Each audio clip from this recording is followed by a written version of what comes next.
I should say, was it good to have a break, a long break, or would you rather been let's get right back out there and play another game real quick? It was definitely tough, to go out like that and have a long time to dwell on and think about that game.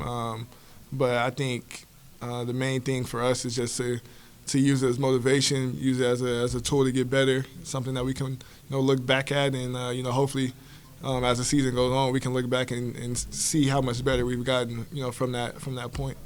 A couple weeks ago, Coach Pope mentioned something that Coach Brooks does with you guys, kind of like a body language video type thing, where after games he'll show you guys, just the way you guys are acting on the court in huddles, things like that.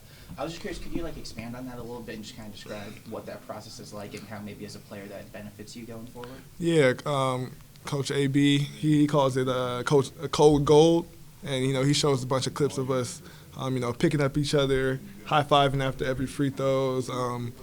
I forgot what he calls it, but like when somebody's like flexing, he shows all that at the bench, and the more we do that, just shows how together we are, and it just brings energy for us throughout the game. So it's really important that we're able to see that and try to continue that throughout the year. Is that the first time that any one of your college coaches has kind of done like a body language, autopsy? Coach Pope called yeah, pretty much. I mean, I've seen a video of like bad body language, but I've never seen just like everybody. In that positive light. I guess it kind of just makes you want to be on the video the next time, they show it in film. So. Yes, is that kind of just like the motivation from the whole purpose of it is just to try and encourage those positive habits, even, younger guys, older guys, just everyone on the team? Yeah, definitely. And I feel like our younger guys have been the best at it, especially like seeing them on the bench. Every play, they're up, clapping, just showing emotion for us, and they bring us a lot of energy. You're not looking ahead, but you do start conference play this week as well. Did that layoff give you guys time to get really healthy and maybe look at some of your other opponents? Yeah, I mean, we take it one opponent at a time. So, right now we're focused on Brown, but we know the SEC is going to be a tough conference. We got a lot of great teams in there. So, right now we're going to focus on Brown, get ready to beat them. That's the biggest game we got right now. And after that, we'll focus on, winning the conference.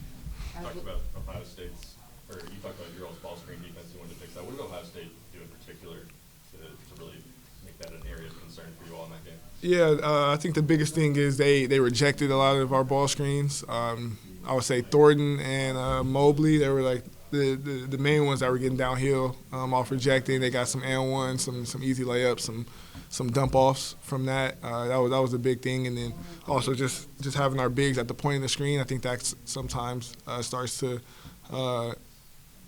kind of deter the downhill from the guard.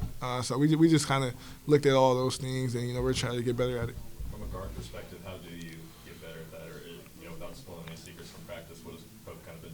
Yeah, I mean we gotta listen to the calls from our bigs, and be ready to adjust our feet, and make sure the guard comes off the screen and get into their body. So we just gotta keep hammering that in, try to do that at a high rate for these next games. What's just the message been in this break time? Yeah, the message has just been to get better. I think the last game, it kind of left a salty taste in our mouth. We didn't want to lose that way, especially Madison Square Garden. And I feel like the main thing was to everybody, go home, be with your family, have fun. But once we get back, we get back to work and doing what we came here to do. And that's to win and win a championship, but win it one game at a time as well.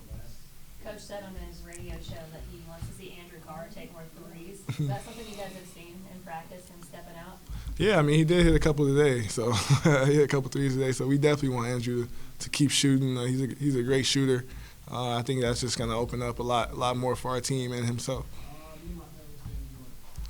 Thank you. You're welcome. Just kind of disconnect for a minute, spend time with family, do Christmas stuff, to then kind of regroup once you get back to Lexington? Yeah, I think it was really good, like you said, just to get away for just a little bit, get a mental break, hang around with your family. I think we get so locked into just hoops, we forget that there's life to also be lived. So I know Jay Hart talks about all the time, but basketball definitely doesn't define us, and so just getting to spend time with our family was really good, and I'm grateful for it. Any New Year's resolutions on or off the court? Oof.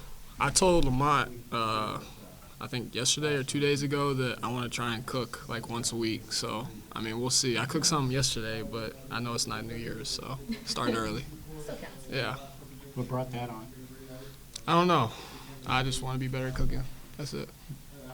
Looking at Brown, what have you seen from them on film? Because they did give Kansas a tough time, especially in the first half of that game. They're, a great defensive team, block a lot of shots, and then they have a really good player. I'm not really sure what his name is, number 10, but I know he averages like 20. So it's going to be a good challenge for us, especially after the Ohio State game with their good guards and just trying to run them off the line. Yeah. You feel like there's extra motivation going into tomorrow after the Ohio State game? I guess, yeah. I think we come with the same mindset every single game, but, that last loss definitely left a bad taste in our mouth, so just trying to come back and be better. Jackson, something that Coach Pope mentioned a few weeks ago is that after games, Coach Brooks will lead kind of a video session of you guys' body language, just, kind of showing positive habits, negative habits, things to work on. I'm just curious, as a player, how can that help the team going forward, and just what do you take out of those sessions when Coach Brooks leads them? We're only together for a year. So every second, every possession counts, and those little moments on the court where we don't huddle or we don't dap each other up, don't pick each other up off the ground, that stuff matters. The connectivity of this team has been really great this far during the season, so just trying to keep finding ways to improve. That's it. You've obviously been at a few colleges before this. How unique is that? Have you ever had a coach before kind of lead body language sessions in terms of kind of showing what to improve on or examples of positive body language? Not like AB. Everybody loves AB. He's a special individual. He teaches us something different every day. And it's not necessarily always having to do with basketball, but just different ways to be effective as a human being also. On his radio show Monday night, Coach Pope said that they want Andrew Carr to take more threes. Have you guys seen him trying to step out and take more of those shots? Yeah. I know I'm always in his ear just trying to make sure that he's taking those open shots. We feel like he can definitely knock him down, so just trying to keep instilling the confidence in AC to just shoot him. Final non-conference game. What do you want to show in this final game before SEC play starts?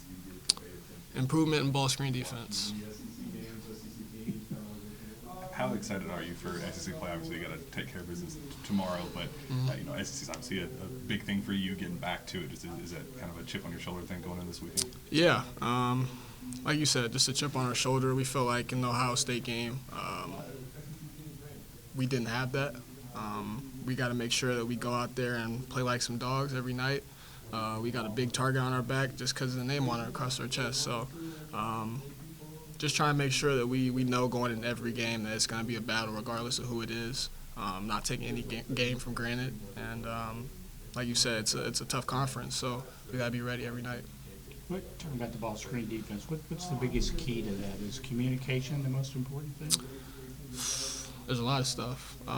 Communication, the big being at the point of the screen, the guard getting into the ball handler's body, forcing them into the screen, sprinting back to recover in front of the ball.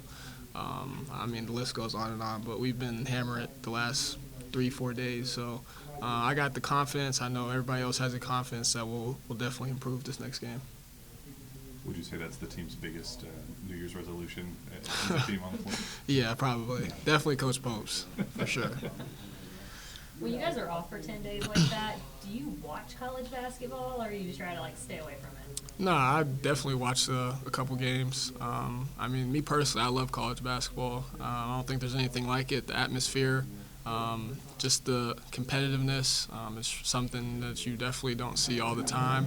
I love it. Did you see any SEC games? It is a gauntlet this year. Yeah, like you said, it's a gauntlet. It's a good league, tough teams, but I got the confidence in my squad to go out there and compete.